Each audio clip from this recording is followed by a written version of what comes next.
Welcome back. In this video, we're going to talk about the mandatory experiment where you calculate the relative molecular mass of a volatile liquid. There are two ways to do this experiment, so I'm going to be showing you how to do it with the conical flask method. Now, if you did it with the syringe method, absolutely fine. They're both correct, but the conical flask method is actually easier to explain. So what do we need to be able to do? Number one, draw a diagram of the setup of the experiment. Every time this question is asked, you have to draw a diagram and you'll get between 9 and 12 marks for that diagram.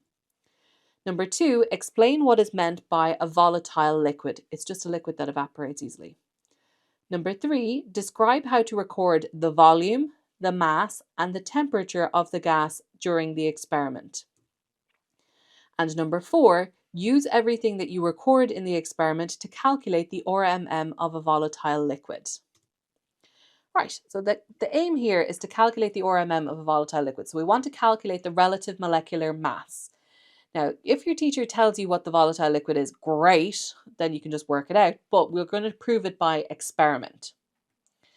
Now, a volatile liquid is a liquid that evaporates relatively easily. And a couple of examples of what we could use in this experiment are cyclohexane or propanone, also called acetone.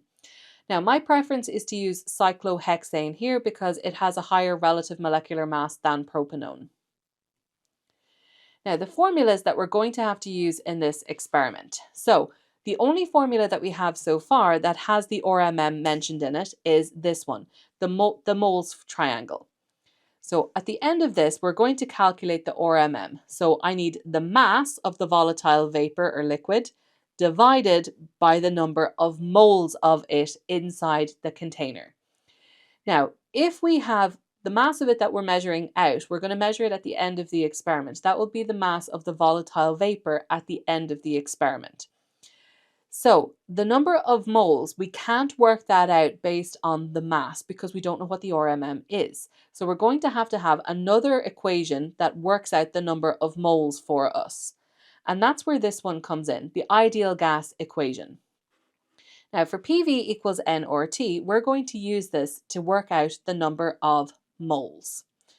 So using PV equals nRT, we will calculate the number of moles, the value for n, and then using that, we will substitute that in here for the moles, and then we have enough information to work out the relative molecular mass. Now, the rearrangement that we have to do here for this equation, if we just move this up, we're going to have to get n on its own, the number of moles. So we're going to divide the right-hand side by r, and whatever we do on the right, we have to do on the left. So the r's will cancel, grand. Now we also have to divide both sides by t. The t's cancel over here, leaving me with PV over RT is equal to the number of moles. Now that's important because a common mistake that students make here is actually inverting it and having RT over PV, which is actually wrong. You could lose anything up to 6 marks for writing that. Now, this is the diagram in your notes for the setup of this experiment, and it's relatively straightforward. I usually do it with 5th years before Christmas. Now, let's go down through the method for this experiment. So number one, we're going to record the mass of the empty conical flask, elastic band, and tin foil. So we need the mass of all three of them, and we record that as M1 in a notebook to be used later. Then you're going to take a graduated cylinder and pour 10 centimeters cubed of cyclohexane, your volatile liquid, into the conical flask. You put the tin foil back over the top of the neck of the conical flask, and then you secure it in place with the elastic band. So just wrap the elastic band around it so the tin foil isn't going to slip off. Now this next bit is really important. So using a pin or a sharp pencil or anything that has a sharp point on it, you make a small pinhole in the middle of the tin foil.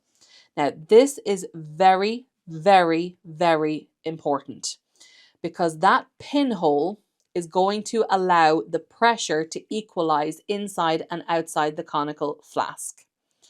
And it just means that if you record the pressure outside the conical flask, well then the pressure inside the conical flask is going to be the same. So the pinhole does two things. Number one, it allows excess vapor to escape from the conical flask. but it also allows the pressure to equalize inside and outside the conical flask. Now that's going to be important because we have to record the pressure of the gas. And how are you going to stick your phone as a barometer into a conical flask? You can't. So we're going to record the pressure in the lab. Next, number 4, clamp the conical flask in a water bath. So we're going to set up a beaker on a hot plate and then you heat it until your volatile liquid has fully vaporized. Now here, let's draw the diagram of this setup. Now, this is what the examiner expects you to be able to draw from scratch. We have to give a heat source that's used to heat the water bath. So a hot plate has to be clearly shown and labeled. We don't use a Bunsen burner here because cyclohexane is extremely flammable and we don't want to create a fireball in the lab. Then we put a large beaker on top of the hot plate and we put the conical flask down into the beaker.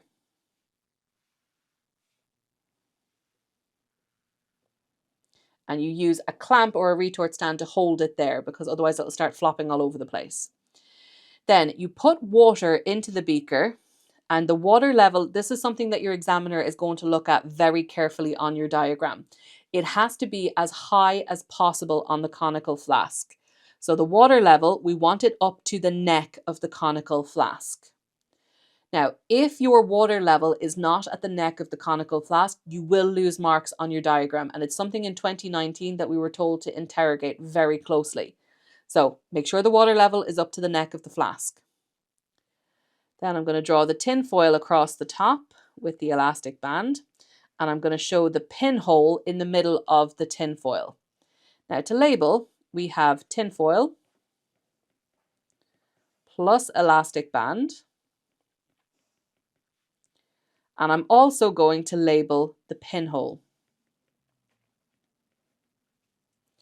And I'm going to label my water bath. You can label it as a beaker of water if you wish. It actually does not matter. The next thing that we need to draw on our diagram is how did we record the temperature? So we're going to insert a thermometer into the water bath. And we label it as thermometer. Now that is a picture perfect diagram for the setup of this experiment and will get you the full 9 to 12 marks. Just make sure you show the thermometer and the pinhole and the hot plate when you're drawing a diagram like this. Now over to the description. Number 6, using a thermometer, record the temperature of the water bath. Now this is actually why it's really important that the water level is as high as possible. We want the temperature of the gas that's inside the conical flask, but we can't easily record that temperature. So if I was to put the thermometer in there, the hole would be too big and it would be allowing too much gas to escape. So instead, by setting up the experiment like this, the temperature of the water bath is the same as the temperature of what's inside the conical flask. But that's only the case for the part of the conical flask that's submerged under the water. So if I draw another diagram down here at the bottom, so in this one, if that's my conical flask and my water level is to here on the diagram, the only part of that that's the same temperature as the water bath is this bit here. And all of this bit up here is at a different temperature because it's not beneath the water level. So the temperature of the gas that will be inside that conical flask won't be the same as the temperature of the water bath. To ensure that you can say the temperature of the water bath is the same as what's in the flask, the water level has to be as high as possible. So that all of the conical flask that's underneath the water line, that is the same temperature as the water in the water bath. The only part of this that will not be at the same temperature is that little bit up there, and we'll chalk that up to experimental error from this experiment.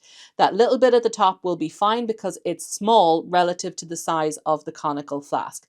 But it's imperative, it's so important when you're doing this experiment that the water level is as high on the conical flask as possible. So that's how we record the temperature that we're going to use in our formula. It's the temperature of the water bath. And it should be at 100 degrees because it's going to be a boiling water bath. Then using a barometer, you record the pressure in the lab. Now, the pinhole is what allows us to do that. Because remember from the previous slide, the pinhole, it has two functions. Number one, it allows excess vapor to escape from the conical flask. And number two, it allows the pressure inside and outside the conical flask to equalize. So if I move this down and I draw myself a little diagram.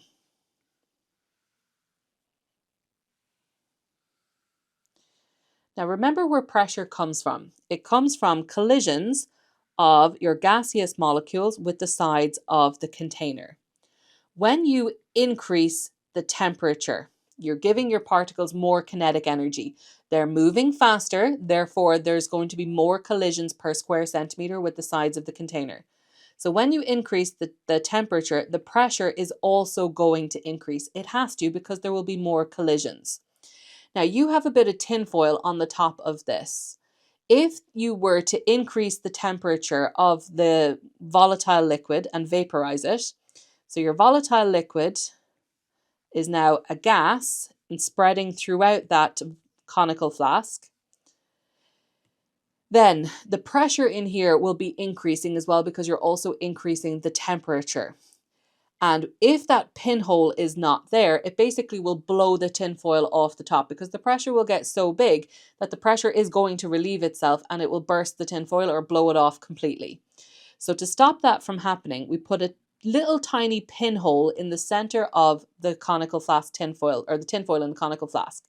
And that allows, as the pressure in here is increasing and your volatile liquid is spreading throughout the whole of that conical flask, the air that was in here first, because air is always going to be in there, gets pushed out through the pinhole, allowing the volatile liquid to spread throughout the conical flask. And any excess vapor that isn't going to fit in the flask, that will escape through the pinhole as well. So the pressure out here, outside, will be the same as the pressure inside the conical flask. And we record that pressure using a barometer. Now, a lot of the time we use a barometer on our phones and you're not going to get a phone in a conical flask. So that's the purpose of the pinhole, to allow us to record the pressure in the lab, which will be the same as what's inside the conical flask. Now, you need to be able to tell me, how did we equalize the pressure? We used a pinhole. And you need to be able to tell me, what did we use to record the pressure? A barometer. Then from your water bath, you need to be able to tell me, how did you get the temperature of the volatile gas in the conical flask? You recorded the temperature of the water bath, which is the same as the temperature inside the conical flask. Next, once you leave it there for about 10 to 15 minutes, and as you watch it, you'll see your volatile vapor vaporizing, but it'll start condensing on the sides of the conical flask. And when you can't see that anymore, that's when you stop. So it'll take about 10 to 15 minutes. Remove your conical flask from the water bath and let it cool down a little bit, and then dry the outside of the flask with some tissue paper. It can't be wet for this next step. Then, excuse me, you record the mass of the conical flask, the volatile vapor, the tinfoil, and the elastic band.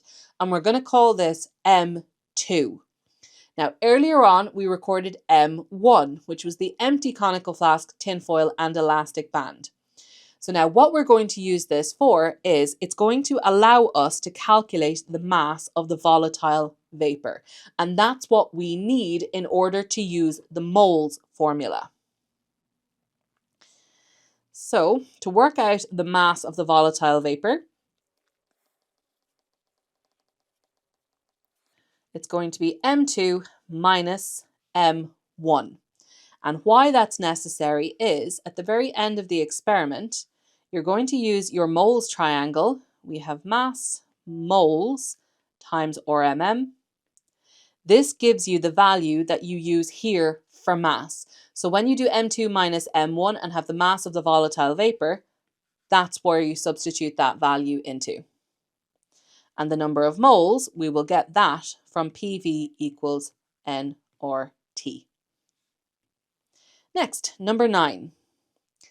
Empty the conical flask. Now this gets you the volume of what's in the conical flask. So far, from the formula, PV equals N or T. We want N. So N is equal to PV over RT. We have the pressure because that's the pressure in the lab, and we recorded that with a barometer. We have R because R is always 8.3. And we have the temperature because that's the temperature of the water bath, which is the same as what's inside the conical flask. The last thing that we have to find is the volume. Now, think about the setup of your experiment. So in this experiment, you had a conical flask and you put liquid, a volatile liquid down the bottom, but then you heated the volatile liquid, which then spread throughout the conical flask. So after your 10 minutes of heating, 10 to 15 minutes of heating, inside that conical flask, you will have gas molecules of your cyclohexane spread throughout the conical flask. But with a gas, they fill the entire container of the gas. So that gas will spread from the top where the tin foil is throughout the conical flask. Now, conical flasks usually have a volume measurement on them. And you'll see it written on the front. And it'll look something like that. Now, I tend to use the 250 centimeters cubed volumetric or conical flasks for this. So you'll see 250 written here at the top of the conical flask. Now, the total volume that we're using for this experiment is not 250 because that is where the 250 stops. And the gas doesn't know to stop there. The gas will then continue up here as well. So we need to know what that extra space at the top is. And we do that by filling the conical flask with water. So when your experiment is done and you've gotten the mass of your conical flask vapor and tinfoil, you empty out any condensed cyclohexane. If it condenses, it's fine because it's still the cyclohexane that was in the flask. Whether it's a liquid or a gas, it doesn't matter. The same number of moles is in there, so it's grand. So you empty that out and you completely fill your conical flask right up to the brim with water. Now we need to record the volume of water that's inside that conical flask in total. And to do that, we use a graduated cylinder. Now it depends on your lab how big your graduated cylinders are. Most labs will use 100 centimeters cubed graduated cylinders. Now, if I come along and pour my water from the conical flask into the graduated cylinder, I'm only going to be able to measure 100 centimeters cubed at a time. So I pour in 100 centimeters cubed and I haven't completely got all of the water out of here yet. So I record the 100 centimeters cubed. Great. Now we do it again. We fill the conical or graduated cylinder again with more water from your conical flask, and that will be another 100 centimeters cubed. Then you do it again. Add from the conical flask into the graduated cylinder. That will be another 100 centimeters cubed when it's full. And then at the end, you pour the last amount of water into the graduated cylinder and record the water level. So it will usually be about 15 centimeters cubed. So in total, you would probably fit in and around 315 to 317 centimeters cubed in a 250 conical flask. And that's how you get the volume. You completely fill the conical flask with water up to the brim, 3 marks, and then you pour the water into a graduated cylinder and record the volume. If you had a bigger graduated cylinder, you could do it all in one. That would be fine. And now by doing that, that allows us to find the volume that we're going to use in this equation. So now we have enough information to work out the number of moles. And then once we have moles, then we can work out the RMM. So we're going to be using our formulas. So the first one we're going to use is this one. we're going to use PV equals nRT first. So step 1 is to work out the number of moles using what we've just recorded in the experiment. And then step 2, we're going to substitute for moles into this equation. We have the mass because that was M2 minus M1 when we got the mass of the empty conical flask, tinfoil and elastic band, and the mass at the end of the experiment, which was the conical flask, the tinfoil, the vapor, and the elastic band. And then that will let us work out the RMM, the relative molecular mass of my volatile liquid. Now, to show you this in action and to show you the steps, I'm actually going to go through a worked example using numbers. So this worked example is very similar to the style of question that you will get in the actual exam. So you're usually given loads of information. So we need to try and see the wood for the trees. So here, a student carried out an experiment to measure the relative molecular mass of a volatile liquid. The student recorded the mass of the conical flask, foil, and rubber band and found it to be 105 grams. This is M1 because it's the empty conical flask. The student then carried out the experiment by filling a conical flask with the vapor of the liquid by placing the conical flask in a boiling water bath. The student recorded the mass of the conical flask, the band, the condensed volatile liquid, and the tinfoil, and 106.3 grams was obtained. That's M2. The temperature of the water bath was measured at 100 degrees Celsius. The volume of the conical flask was 325 centimeters cubed. Atmospheric pressure was recorded as 100 kilopascals. Use this information to calculate the relative molecular mass of the volatile liquid. Now, typically in the exam, this calculation, if it comes up as the experiment in question 3, will get you between 12 and 15 marks. Usually it's 15 marks, so it's great. You get loads of marks for this. Now, let's move this out of the way.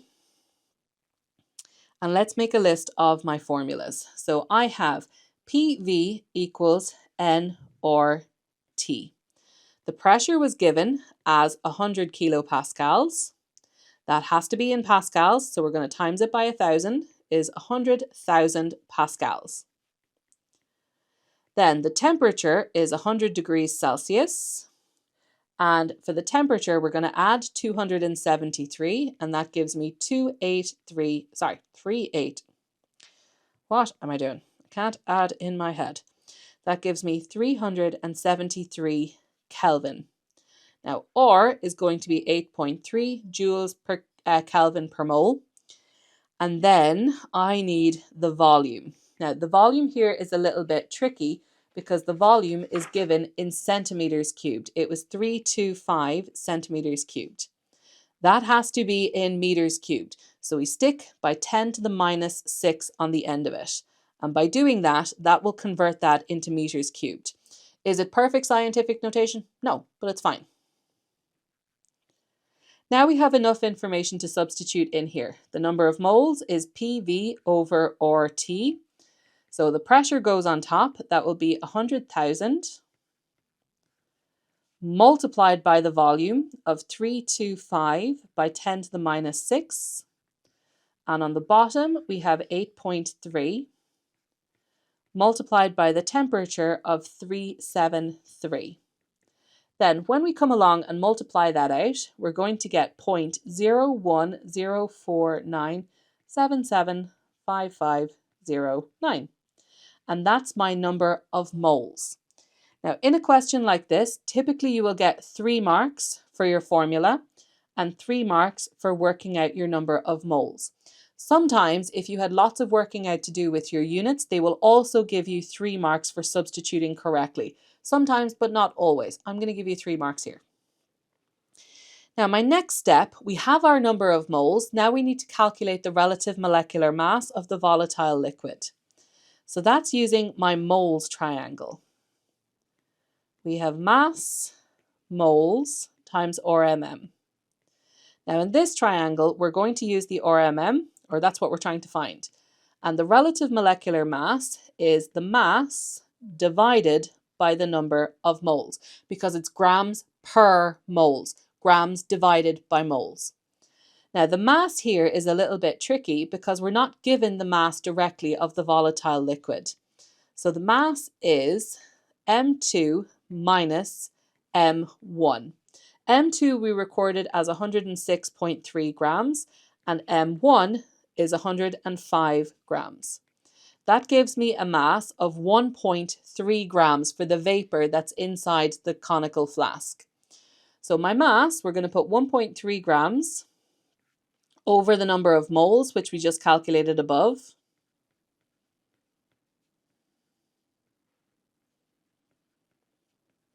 And when we type that into a calculator, we're going to work out 123.836 grams per mole, which is 124 grams per mole. They usually ask you to give your answer correct to the nearest whole number. And then that will get me my next 3 marks for this question. Right.